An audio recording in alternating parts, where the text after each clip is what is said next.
Assalamualaikum warahmatullahi wabarakatuh. Perkenalkan saya Ziza Zuzeta dari MJ 202 NIM 2402010210518 dengan dosen pengampu yaitu Bapak Joko Suharyanto, SE MM CPUD. Pada kesempatan kali ini saya akan mempresentasikan terkait dengan mata kuliah pasar dan lembaga keuangan dengan judul Perlindungan Konsumen dan Pengawasan Perusahaan Asuransi. Evaluasi kasus gagal bayar. Materi yang akan saya presentasikan terdapat 6 poin, yaitu yang pertama latar belakang masalah, yang kedua ringkasan kasus-kasus gagal bayar, yang ketiga peran dan sikap masyarakat atau konsumen, yang keempat tanggung jawab dan etika bisnis perusahaan asuransi, yang kelima peran pemerintah dan OJK dalam melindungi konsumen, dan yang keenam adalah kesimpulan. Materi tersebut dapat eh, Bapak Ibu baca pada link di bawah. Pada bagian yang pertama yaitu latar belakang masalah. Apa latar belakang masalah dari kasus ini? Industri asuransi jiwa di Indonesia tengah mengalami krisis kepercayaan akibat kasus gagal bayar yang terjadi berulang kali dalam beberapa tahun terakhir.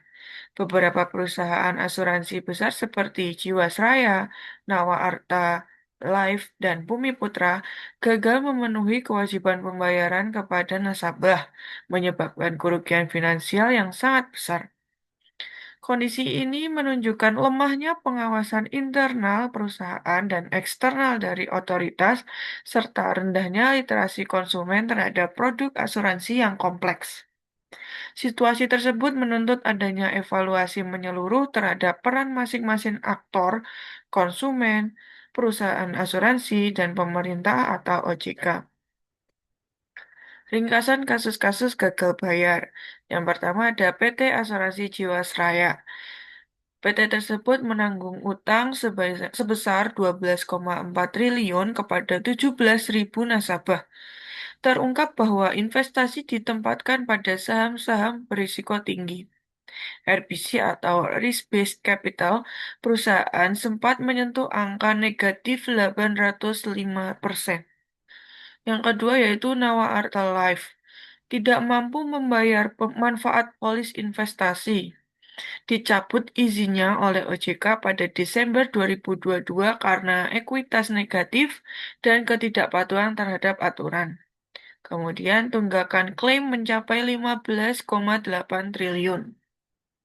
Selanjutnya AJP Bumi Putra 1912.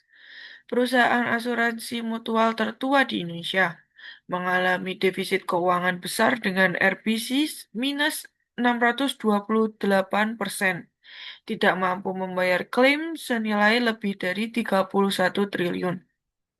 Kemudian ada Bakery Life, Kresna Life, dan lainnya. Sama-sama menghadapi masalah likuiditas dan tata kelola investasi yang buruk. Beberapa gagal menyelesaikan kewajiban kepada nasabah sejak lebih dari 1 dekade lalu. Kemudian apa peran dan sikap masyarakat atau konsumen terhadap eh, kegagalan PT asuransi tersebut? Yang pertama yaitu dengan meningkatkan literasi keuangan dan produk asuransi. Konsumen perlu memahami secara menyeluruh isi polis, termasuk jenis perlindungan, skema investasi, manfaat, dan risiko. Yang kedua, edukasi tentang perbedaan antara asuransi konvensional dan unit link atau PAID penting untuk menghindari ekspektasi yang keliru. Kemudian yang kedua, aktif memeriksa status perusahaan. Sebelum membeli produk, masyarakat sebaiknya memeriksa laporan keuangan perusahaan, status solvabilitas atau RBC, dan catatan pengawasan OJK.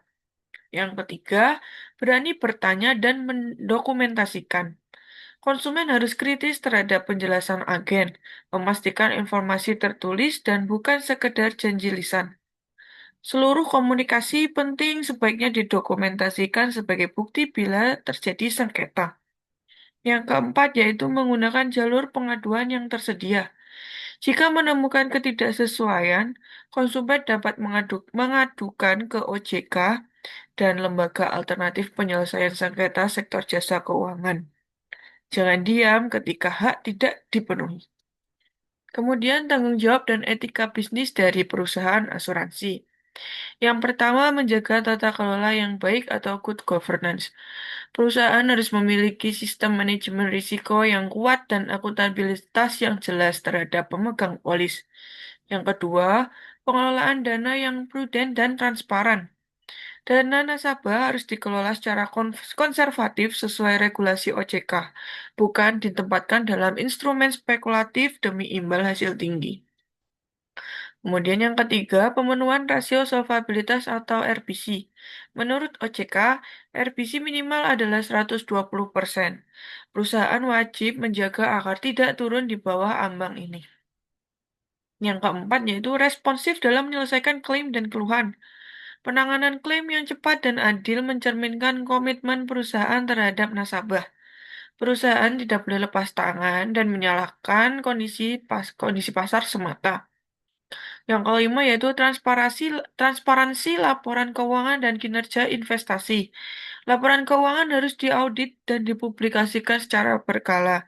Nasabah berhak tahu bagaimana uang mereka dikelola. Kemudian peran pemerintah dan OJK dalam melindungi konsumen. Yang pertama yaitu penguatan regulasi dan penegakan aturan. OJK perlu untuk meningkatkan kapasitas pengawasan serta melakukan audit menyeluruh. Kemudian penegakan hukum atas pelanggaran sangat penting untuk memberi efek jera. Yang kedua, pencabutan izin usaha perusahaan bermasalah. Bila perusahaan terbukti tidak mampu memenuhi kewajiban, OJK berwenang mencabut izin untuk mencegah kerugian lebih besar. Yang ketiga yaitu pembentukan program penjaminan polis oleh LPS. Sesuai UU PPSK 2023, polis asuransi akan dijamin oleh Lembaga Penjamin Simpanan atau LPS mulai 2028. Ini akan melindungi nasabah dari risiko gagal bayar. Yang keempat yaitu peningkatan literasi asuransi di masyarakat. OJK harus bekerja sama dengan lembaga pendidikan dan media untuk meningkatkan pemahaman masyarakat terhadap produk keuangan. Kemudian yang kelima, kolaborasi lintas lembaga.